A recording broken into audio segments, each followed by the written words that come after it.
নবীদেরকে কয়টা জিনিস সমান দিয়েছেন? তিনটা। মর্যাদা সমান, কিন্তু সমান থাকলেও শ্রেষ্ঠ মর্যাদা হলো হযরত নূর সাল্লাল্লাহু আলাইহি ওয়াসাল্লামের। আর সমস্ত নবীদেরকে তিনটা জিনিস সমানভাবে দেওয়া হয়েছে। একটা হচ্ছে ওহী, একটা কি? ওহী।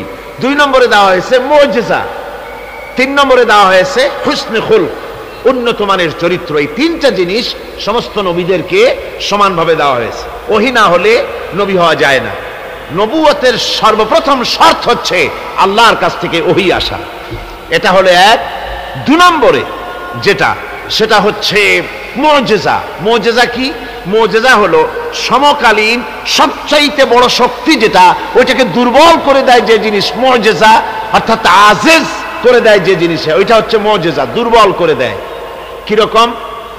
যেমন ধরুন, এই মুজিজা সমস্ত নবীদেরকে আল্লাহ কম বেশি দিয়েছেন। যেমন হযরতে মূসা আলাইহিস সালামের মুজিজা ছিল, আল্লাহ পাক তাকে বলছেন ওয়ামা তিলকা বিয়ামিনিকা ইয়া মূসা, হে মূসা তোমার হাতে ওটা কি? তোমার ডান হাতে ওটা কি? মূসা আলাইহিস সালাম বললেন হিয়া আসায়া, এটা একটা লাঠি। এই লাঠির উপরে আমি ভর করে দাঁড়াই, এটা দিয়ে আমি পাতা পাড়ি, এই দিয়ে আমি উট ছাগল ভেড়া সংরক্ষণ করি, এছাড়া আরো অনেক কাজ এই লাঠি দিয়ে আমি করে থাকি। আল্লাহ পাক জিজ্ঞেস করলেন মূসা তোমার হাতে ওটা কি? প্রশ্নের জবাব দিলেই হতো এটা একটা লাঠি, তা না বলে পাতা পাড়ি, তো এই দিয়ে ভর করে দাঁড়াই, এ দিয়ে উট ছাগল ভেড়া তাড়াই।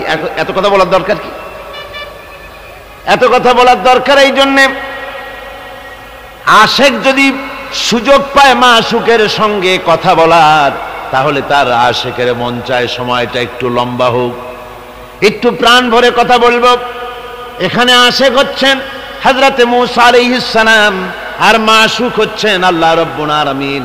হযরতে মূসা চাইলেন সুযোগ যখন পেয়ে গেছি, কথার সিলসিলা যেন তাড়াতাড়ি বন্ধ না হয়ে যায়, এই জন্য মূসা আলাইহিস সালাম ইচ্ছে করে কথা বাড়াতেছিলেন। আল্লাহ রাব্বুল আলামিন বললেন মূসা রে, তুমি যেটা বলেছ এটাই সব কথা নয়, ওই লাঠির ভিতরে আর একটা কুদরত আছে যা তুমি জানো না, লাঠিটাকে জমিনের উপরে ছেড়ে দাও। মূসা আলাইহিস সালাম লাঠি যখন জমিনের উপরে ফেলে দিলেন, হিয়া হাইয়াতুন তাসআব, লাঠি কি হয়ে গেল? বিরাট অজগর হয়ে গেল। মূসা আলাইহিস সালাম ভয় পেলেন। আল্লাহ রাব্বুল আলামিন বললেন ভয়ের কারণ নাই, খুযহা ওয়ালা তাখাফ, ভয় পেও না, ওটাকে ধরো। মূসা আলাইহিস সালাম ভয় পেলেন না, আল্লাহ বলছেন ভয় পেও না, ধরো। মূসা আলাইহিস সালাম ভয় করলেন না, ধরলেন, কি হয়ে গেল? লাঠি হয়ে গেল। আমি কিসসা শোনাবো না, আমি আমার এক লক্ষ্যে যাওয়ার জন্য কথাটি শোনাচ্ছি।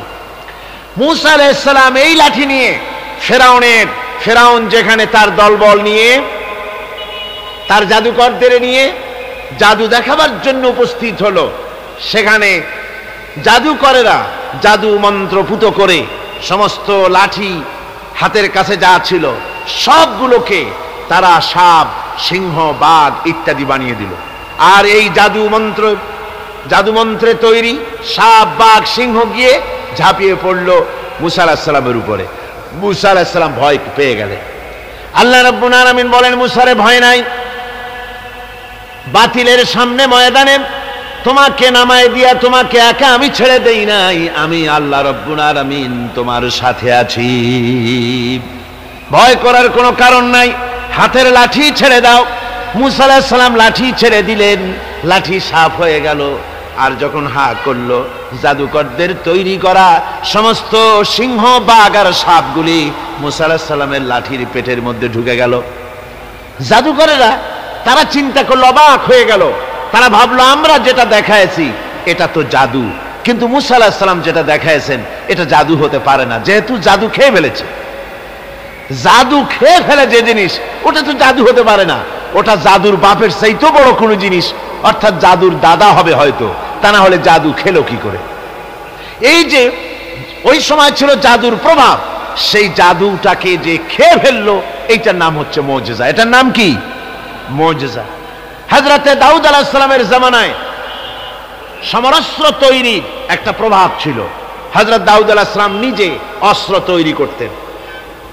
তারপরে অস্ত্র তৈরি করতে গেলে লোহা আগুনে পোড়াতে হয়, তারপরে পিটাতে হয়, গলাতে হয়, নানান কিছু করতে হয়। দাউদ আলাইহিস সালামকে আল্লাহ রাব্বুল আলামিন এমন মুজিজা দিলেন, তিনি যখন লোহা মুঠো করে ধরতেন হাতের ভিতরে, লোহা পানি হয়ে হাতের ফাঁকের মধ্য দিয়া তা পড়ে যেত পানি হয়ে। এভাবে মুজিজা তাকে দেওয়া হলো। সুলাইমান আলাইহিস সালামের মুজিজা ছিল তক্তার উপরে বসতেন, ইঞ্জিন লাগতো না, মেশিন লাগতো না, বিনা ইঞ্জিনে বিনা মেশিনে তক্তা হাওয়ার উপরে উড়ে সারা পৃথিবী ঘুরে আসতেন। ঈসা আলাইহিস সালামের মুজিজা ছিল জন্মদের চোখের উপরে হাত বুলিয়ে দিতেন, সঙ্গে সঙ্গে চোখ তার ভালো হয়ে যেত। আবার কুষ্ঠ ব্যাধিগ্রস্ত লোকের গায়ে হাত বুলিয়ে দিলে তার শরীর ভালো হয়ে যেত। এটা ছিল তার মুজিজা। রাসূল পাক সাল্লাল্লাহু আলাইহি ওয়াসাল্লামের সময় মুজিজা, তার সময় প্রভাব ছিল সাহিত্যের। সাহিত্য আর কবিত্বের এত বেশি প্রভাব বিস্তার হলো, তারা কবিতা লিখে লিখে রচনা করে করে কাবা শরীফে লাগাই দিত। পারলে এই কবিতার সাথে মোকাবেলা করো এই চ্যালেঞ্জের। আল্লাহ রাব্বুল আলামিন সেই সময় কোরআনে কারীমকে অবতীর্ণ করে দিলেন। কোরআনে কারীম দুনিয়ার সমস্ত সাহিত্য আর কবিত্বের সমস্ত মানকে ছাড়িয়ে চলে গেছে এমন এক পর্যায়ে, কিয়ামত পর্যন্ত কোরআনের সাহিত্যের ভাবধারা এর মানকে উতরে যেতে পারবে এমন সাহিত্যের জন্ম আজও হয় নাই, ভবিষ্যতেও হবে না। এটা হলো রাসূল পাক সাল্লাল্লাহু আলাইহি ওয়াসাল্লামের মুজিজা। রাসূল সাল্লাল্লাহু আলাইহি ওয়াসাল্লামের 3000 মুজিজার ভিতরে শ্রেষ্ঠ মুজিজা হচ্ছে কোরআন। শ্রেষ্ঠ মুজিজা কি? তাই আমি বলতেছিলাম, নবীরা দুনিয়া থেকে বিদায় হয়ে গেছেন, মুজিজা সাথে নিয়ে গেছেন। দাউদ আলাইহিস সালাম ইন্তেকাল করলেন, তার মুজিজা লোহা পানি করা মুজিজা কবরে নিয়ে গেছেন। আজ আর কেউ লোহা চাপ দিলে পানি হয় না। সুলাইমান আলাইহিস সালাম দুনিয়া থেকে বিদায় হয়েছেন, মুজিজা কবরে নিয়ে গেছেন। আজ আর কেউ বিনা ইঞ্জিনে তক্তায় বসলে তক্ত আর বাতাসে উড়ে বেড়ায় না। হযরতে মুসা আলাইহিস সালাম বিদায় হয়ে গেলেন দুনিয়া থেকে, লাঠিও তার চলে গেছে।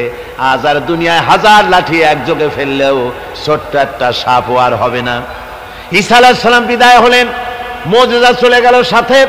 আজ পৃথিবীর কোন মানুষ কারো কোন জন্মদের চোখের উপরে হাত বুলালে চক্ষু আর ভালো হয়ে যাবে না, মুজিজা কবরে চলে গেছে।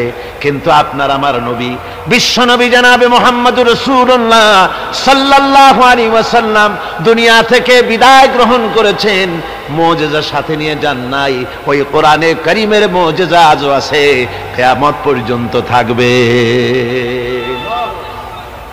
রাসূল পাক সাল্লাল্লাহু আলাইহি ওয়াসাল্লামের এই মুজিজা কিয়ামত পর্যন্ত থাকবে, কেউ এই মুজিজা নষ্ট করতে পারবে না।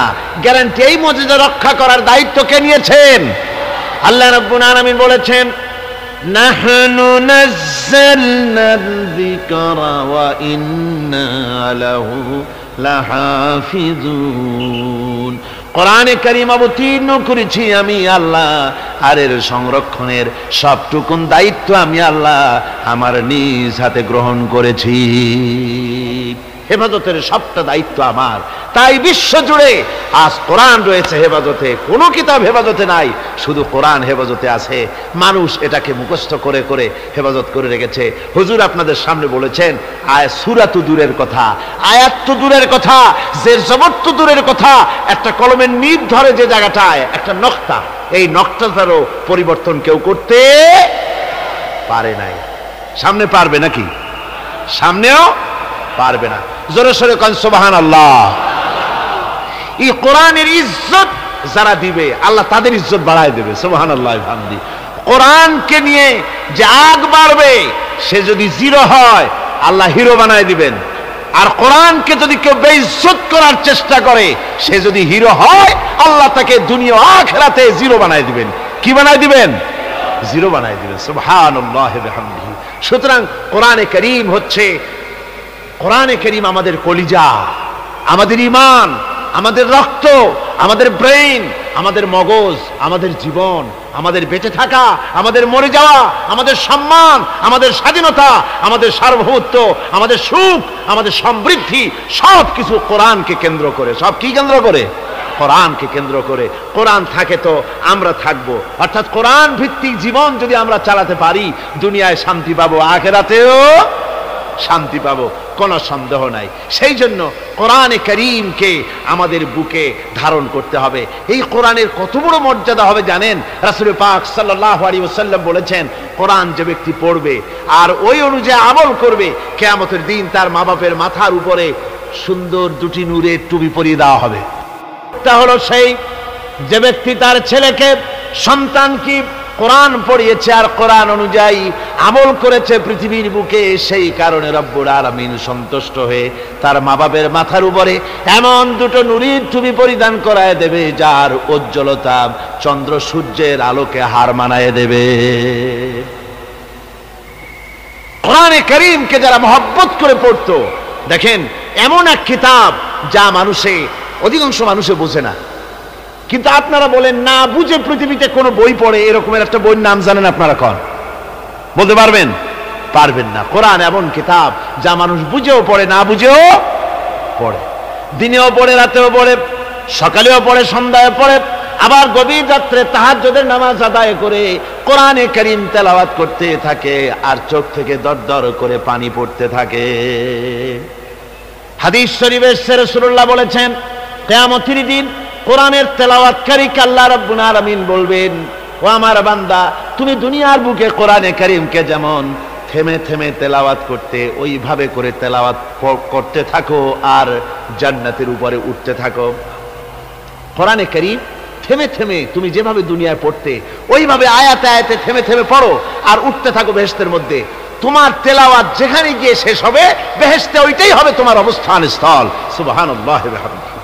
আল্লাহ যেন আমাদেরকে আহলে কোরআন বানায় দেন। সবাই বলি আমিন, জোরে বলেন আমিন।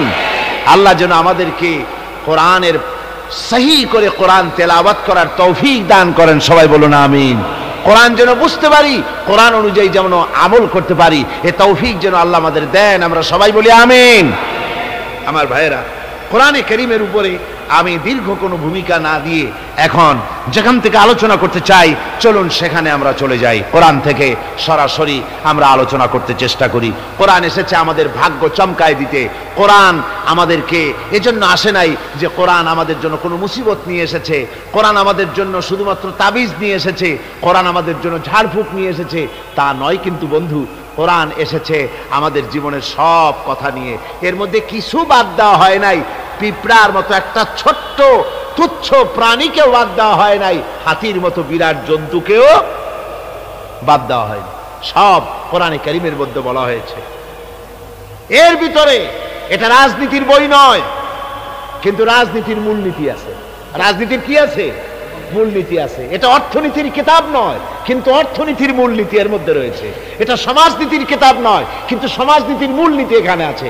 এটা দর্শনের কিতাব নয়, কিন্তু এর মধ্যে দর্শনের মূলনীতি রয়েছে। এটা বিজ্ঞানের কোনো বই নয়, কিন্তু বিজ্ঞানের মূলনীতি, তথ্য, থিওরি এর মধ্যে রয়ে গেছে। আপনি জিওলজি বলেন, জুলজি বলেন, থিওলজি বলেন, ফিলসফি বলেন, মেডিকেল বলেন, সার্জারি বলেন, যে কোনো ডিপার্টমেন্ট বলুন, সব এর মধ্যে আছে। এর মধ্যে নাই পৃথিবীতে মানুষের দরকার অথচ কোরআনে নাই এমন কোনো বিষয় নাই। সব বিষয়ের মূলনীতি হচ্ছে কোরআনে কারীম। সুবহানাল্লাহ ওয়া বিহামদিহি। এখানে সব আছে। এই কোরআনের জ্ঞান যার কাছে নাই, সে সব থেকে মাহরুম। সব থেকে কি? আল্লাহর নবী বলেন, ইন্নাল্লাযী লাইসা ফি জাওফিহি শাইয়ুম মিনাল কুরআনি কাল বাইতিল খারিব।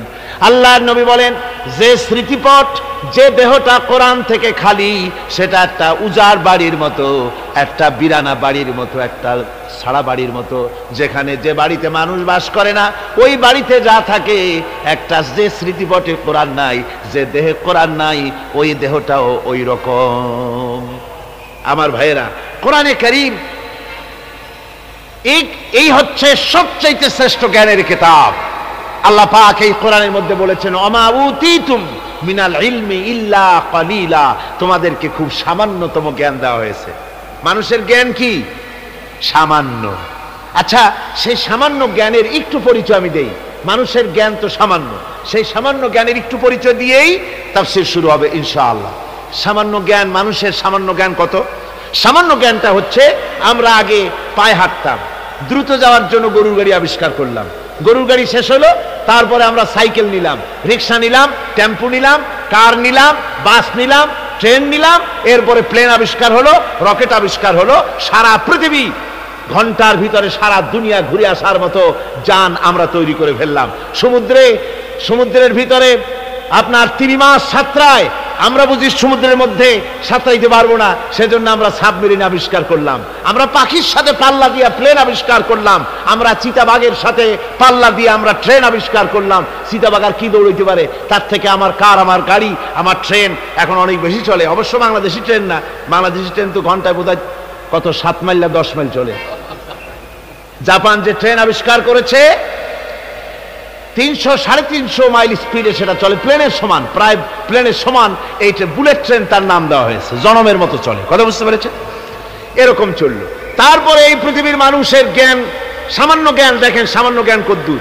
সামান্য জ্ঞানে রাশিয়া, আমেরিকা, ব্রিটেন, ফ্রান্স ওরা স্যাটেলাইট ছেড়ে দিয়েছে মহাকাশে। স্যাটেলাইট মহাকাশে ঘুরতেছে, কোনো ড্রাইভার নাই, কোনো ক্যাপ্টেন নাই, ঘুরতেছে মহাশূন্যের উপরে, পৃথিবীর মাটি থেকে 300-400 মাইল উপরে ঘুরতেছে। তারা দুনিয়ার খবর সংগ্রহ করছে, দেশে দেশে তা প্রেরণ করতেছে। সব কিছু তারা এই স্যাটেলাইটের মাধ্যমে করছে। বছরের পর বছর ধরে স্যাটেলাইট ঘুরছে। ওইখানে পৃথিবীর মাটি থেকে 400 মাইল উপরে স্যাটেলাইটের ভেতরে যদি কোনো যান্ত্রিক গোলযোগ হয়, ওয়াশিংটনে বসে কম্পিউটারে মনিটরিং করে 400 মাইল দূরের মেশিন ভালো করে দিচ্ছে। এই হলো সামান্য জ্ঞান। কথা বুঝতে পেরেছেন? এই হলো সামান্য জ্ঞান। এই যদি সামান্য জ্ঞান হয়, তাহলে আল্লাহ সুবহানাহু ওয়া তাআলার কত বড় জ্ঞান। সুবহানাল্লাহ পড়েন। আমার বন্ধুগণ, আটলান্টিক মহাসাগরের ভেতরে যদি একটা পাখি তার ঠোঁটটা ডুবায় দিয়ে ঠোঁটটা উঠায়, আপনারা বলেন সাগরে, আটলান্টিক মহাসাগরের পানি কমবে কতখানি? জি, 1 ফোঁটাও কমবে না। কদ্দুর আর পানি আসবে তার ঠোঁটে? তাম পৃথিবীর সমস্ত মানুষ, আদম আলাইহিস সালাম থেকে নিয়ে এই পর্যন্ত, এখান থেকে নিয়ে কিয়ামত পর্যন্ত তাম পৃথিবীর সমস্ত মানুষের সব জ্ঞান যদি এক জায়গায় করা যায়, তাহলে আটলান্টিক মহাসাগর থেকে পাখি যতটুকু পানি তুলতে পেরেছে ঠোঁটে করে, আল্লাহর অনন্ত সীম জ্ঞানের সমুদ্র থেকে মানুষ অতটুকু জ্ঞানের যোগ্য হতে পারে নাই। ওই অসীম জ্ঞানের মালিক হচ্ছেন আমার আল্লাহ সুবহানাহু ওয়া তাআলা। তার কাছ থেকে এসেছে কোরআন। এই কোরআন হচ্ছে আসল জ্ঞান। এজন্য ডক্টর মরহুম শহীদুল্লাহ তিনি বলতেন, যখন তিনি মানুষের সাথে, শিক্ষিত লোকদের সাথে যখন বসতেন, বলতেন যে তোমরা ডিগ্রি অনেক অর্জন করেছো, বিদেশ থেকে অনেক ডিগ্রি নিয়ে এসছো, কিন্তু শুনে রাখো তোমরা পণ্ডিত ঠিকই, কিন্তু কোরআনের জ্ঞান যদি না থাকে, কোরআনের ইলম যদি তোমাদের না থাকে, তাহলে তোমরা হচ্ছো পণ্ডিত ঠিকই, তবে তোমরা মূর্খ পণ্ডিত। কি পণ্ডিত? মূর্খ পণ্ডিত। কোরআনের জ্ঞান নাই তো জিরো, কিচ্ছু নাই। আসল জ্ঞান হচ্ছে কিসের জ্ঞান? কোরআনের জ্ঞান। আসুন কোরআন থেকে আমাদের হেদায়েত, আল্লাহ পাক আমাদের কি দিচ্ছেন, কোরআন থেকে তা নিতে চেষ্টা করি। সবাই আমার সাথে যথারীতি শয়তানের ওয়াসওয়াসা থেকে পানাহ নেওয়ার জন্য আসুন আমরা আল্লাহর কাছে পানাহ চেয়ে নিই আগে। তার কারণ হচ্ছে শয়তান ওয়াসওয়াসা দিয়ে আপনাকে অন্যমনস্ক করে দিতে পারে, আর এই শয়তান থেকে পানাহ দিতে পারে কেবলমাত্র আল্লাহ রাব্বুল আলামিন। কে পানাহ দিতে পারে? আল্লাহ তাআলা। আমরা যদি এই মাহফিলের চতুর্দিকে পুলিশ, বিডিআর আর আর্মি সব যদি বন্দুক নিয়ে খাড়া করে রাখি, যে আপনারা দেখবেন শয়তান যেন মোটে না ঢুকতে পারে, কি বলেন? ঠেকাইতে পারবে বন্দুক দিয়ে? পারবে না। শয়তান থেকে কেবলমাত্র পানাহ দিতে পারে কে? সুতরাং আপনারা আমার সাথে পুরুষোচিত কণ্ঠে মহব্বতের সাথে জোর শুরু হচ্ছে। সাব্বাহা লিল্লাহি মা ফিস সামাওয়াতি ওয়া মা ফিল আরদ ওয়া হুয়াল আজিজুল হাকীম। ইয়া আইয়ুহাল্লাযীনা আমানু লিমা তাকুলুনা মা লা তাফআলুন كبر مقتا عند الله أن تقولوا ما لا تفعلون إن الله يحب الذين يقاتلون في سبيله صفا كأنهم بنيان مرصوص وَإِذْ قَالَ مُوسَى لِقَوْمِهِ يَا قَوْمِ لِمَ تُؤْذُونَنِي وَقَدْ تَعْلَمُونَ أَنِّي رَسُولُ اللَّهِ إِلَيْكُمْ فَلَمَّا زَاغُوا أَزَاغَ اللَّهُ قُلُوبَهُمْ وَاللَّهُ لَا يَهْدِي الْقَوْمَ الْفَاسِقِينَ صدق الله العظيم সূরা আস-সাফ সূরাটি মদিনা মুনাওয়ারায় অর্থাৎ রাসূল পাক সাল্লাল্লাহু আলাইহি ওয়াসাল্লামের মদনী জিন্দেগিতে সূরাটি অবতীর্ণ হয়েছে। আল্লাহ রাব্বুল আলামিন ঘোষণা করছেন আকাশ এবং জমিনের মধ্যে যা কিছু আছে সব তাসবিহ পড়ছে, তাসবিহ করছে আল্লাহ পাকের। তিনি সর্বজয়ী এবং মহাবিজ্ঞানী। হে বিশ্বাসীরা, তোমরা যারা ঈমান এনেছো শোনো, তোমরা সে কথা কেন বলো যা তোমরা করো না। আল্লাহর কাছে ক্রোধ উদ্রেককারী, সব থেকে বেশি আল্লাহর কাছে ক্রোধ উদ্রেককারী ব্যাপার হচ্ছে যে তোমরা যা বলো তা তোমরা করো না। আসলে আল্লাহর কাছে প্রিয়পাত্র তো তারা যারা নাকি আল্লাহ রাস্তায় লড়াই করে সারিবদ্ধভাবে ইস্পাত দৃঢ় লৌহ প্রাচীরের মতো হয়ে। স্মরণ করো মূসা আলাইহিস সালামের কথা, যখন তিনি তার কওমকে বলেছিলেন, হে আমার জাতি, কেন তোমরা আমাকে উৎপীড়িত করছো, অথচ তোমরা ভালো করেই জানো যে আমি আল্লাহর পক্ষ থেকে রাসূল হয়ে এসেছি। পরে আল্লাহ রাব্বুল আলামিন পরে তারা যখন বক্রতার পথ অবলম্বন করলো, আল্লাহ রাব্বুল আলামিন তাদের দিলকেও বক্র করে দিলেন। আর আল্লাহ ফাসিকদেরকে কখনো হেদায়েতের রাস্তা দেখান না। এ হলো আয়াতগুলির শাব্দিক তর্জমা। সূরাটি রাসূল পাক সাল্লাল্লাহু আলাইহি ওয়াসাল্লামের মদনী জিন্দেগিতে অবতীর্ণ হয়েছে। উহুদের যুদ্ধের সমসাময়িক সময় সূরাটি নাজিল হয়েছে বলে মুফাসসিরিন কিরাম লিখেছেন। সূরাটির প্রথমেই মুমিনদেরকে সতর্ক করা হয়েছে এই বলে যে ওই সব লোক হচ্ছে ঘৃণ্য লোক, আল্লাহর কাছে ওই সব লোকেরা ঘৃণ্য যারা মুখে যে কথা বলে কাজে তা পরিণত করে না। এরা আল্লাহর কাছে দারুণ ঘৃণ্য ব্যক্তি। আর আল্লাহর কাছে দারুণ প্রিয় লোক হচ্ছে তারা যারা নাকি আল্লাহর দ্বীনকে প্রতিষ্ঠার জন্য আল্লাহর রাস্তায় সীসা ঢালা প্রাচীরের মতো মজবুত হয়ে সারিবদ্ধভাবে বাতিলের সঙ্গে যারা লড়াই করে তারা হচ্ছে আল্লাহ পাকের কাছে অত্যন্ত প্রিয় ব্যক্তি।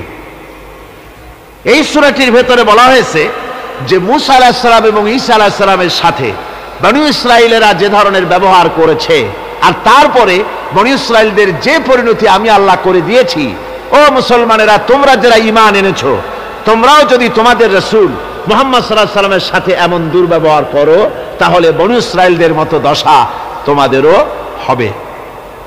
এখানে আল্লাহ রাব্বুল আলামিন এই সূরাটির ভেতরে যে কথাটা বলছেন তা হচ্ছে, প্রথমেই শুরু হচ্ছে সাব্বাহা লিল্লাহি মা ফিস সামাওয়াতি ওয়াল আরদ, যা কিছু আছে এই পৃথিবীতে আর আকাশে জমিনে সব কিছু আল্লাহর তাসবিহ পড়ে। কার তাসবিহ পড়ে? সাব্বাহা ইউসাব্বিহু তাসবিহান। সাব্বাহা দিয়ে বোঝানো হচ্ছে অতীতে এই পৃথিবীতে যা কিছু ছিল এবং ভবিষ্যতে যা কিছু পৃথিবীতে আসবে, যা আছে আকাশে, যা আছে জমিনে, সব কিছুই তাসবিহ পড়ে কার? আল্লাহ পাকের। জোরে বলেন, কার তাসবিহ পড়ে? আকাশে এবং জমিনে আমরা যা কিছু দেখতে পাই সব আল্লাহ রাব্বুল আলামিনের তাসবিহ পড়ে। একথা বলে আল্লাহ পাক মানুষকে যেন এই কথাই বুঝাতে চাচ্ছেন যে পৃথিবীর মানুষ, তোমাদেরকে শুধুমাত্র তাসবিহ করার জন্যই পাঠানো হয় নাই। আল্লাহ পাক তোমাদের তাসবিহর মুহতাজ না।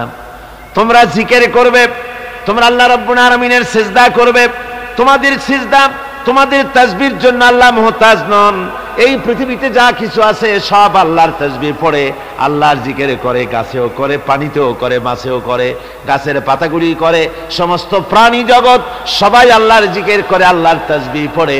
তোমরা ওদের ভাষা বোঝো না, ওরা ওদের ভাষায় আল্লাহ পাকের জিকির করে, তোমরা বুঝতে পারো না। পাখির ডাকগুলির মধ্যে তোমরা যে ধরনের খেয়াল করো ওই ধরনের ডাক শুনতে পাও।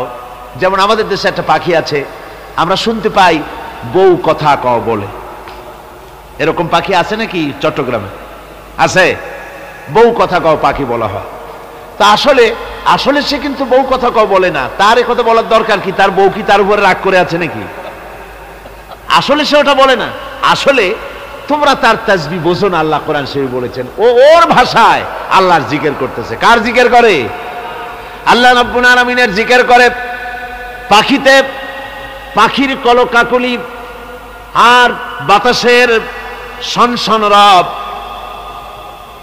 পানির কলতান, যা কিছু আমরা শুনতে পাই, পাতার মরমর রব, যত রকমের শব্দ আমাদের কানে আসে, পাখির হোক, বাতাসের হোক, গাছের হোক, পানির হোক, যত রকম আওয়াজ আমরা শুনতে পাই, আমরা তাসবিহ বুঝতে পারি না। আসলে ওরা জিকির করতেছে আল্লাহু আল্লাহু আল্লাহু। জোরে করেন আল্লাহু আল্লাহু আল্লাহু আল্লাহু আল্লাহু।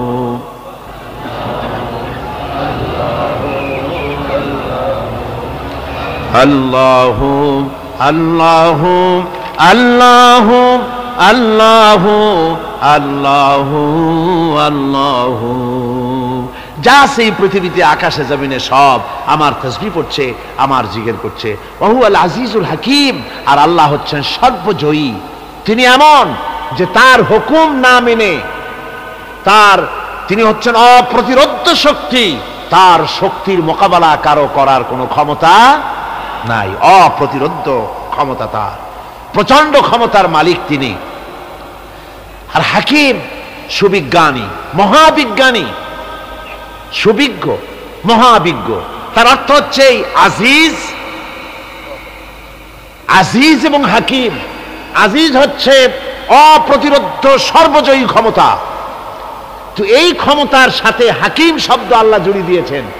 অর্থাৎ একথা বোঝার জন্য সুযোগ না থাকে যে তিনি অপ্রতিরোধ্য ক্ষমতাসীন হয়ে তিনি বোধহয় মানুষের উপরে জুলম করেন। আল্লাহ পাক বলেছেন আমাল্লাহু বিযাল্লামিল লিল আবিদ।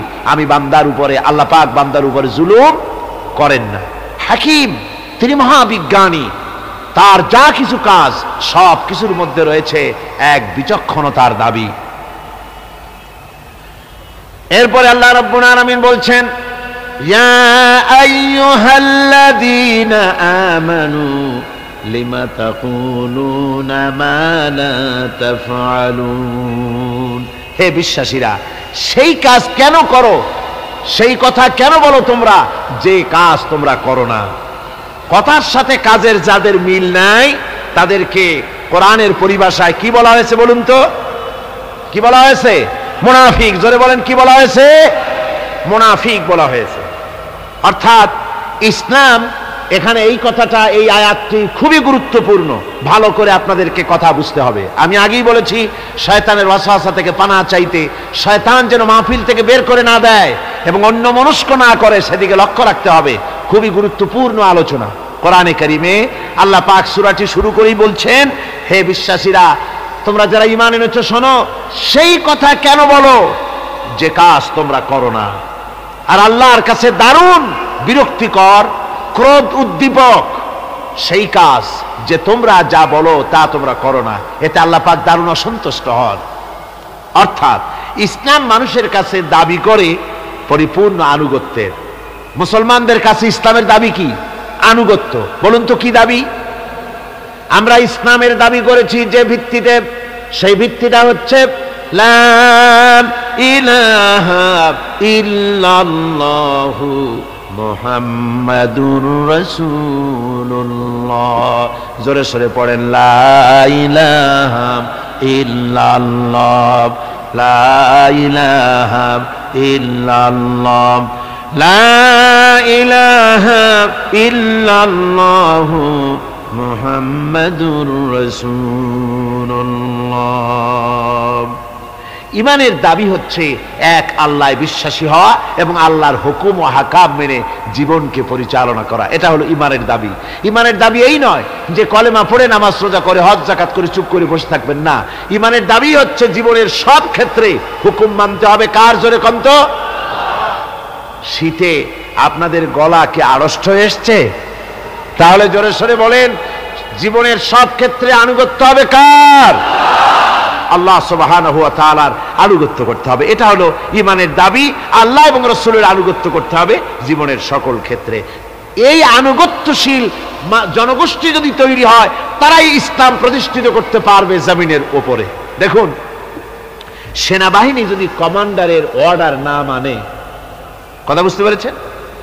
পুলিশ, বিডিআর, সেনাবাহিনী নিশ্চয়ই তাদের কমান্ডার আছে, আছে না? কমান্ডার আছে।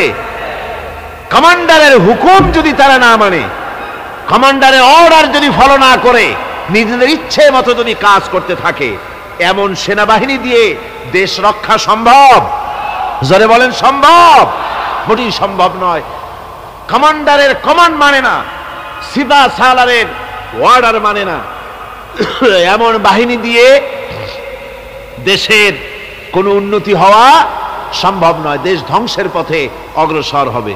অনুরূপভাবে রাজ্যের প্রজারা শাসনতন্ত্র অনুযায়ী, সংবিধান অনুযায়ী, দেশের আইন কানুন অনুযায়ী যদি তারা না চলে, দেশের আইন যদি জনগণ না মানে, তাহলে এমন জনগণ নিয়ে দেশ চালানো কি সম্ভব? সম্ভব? সম্ভব নয়।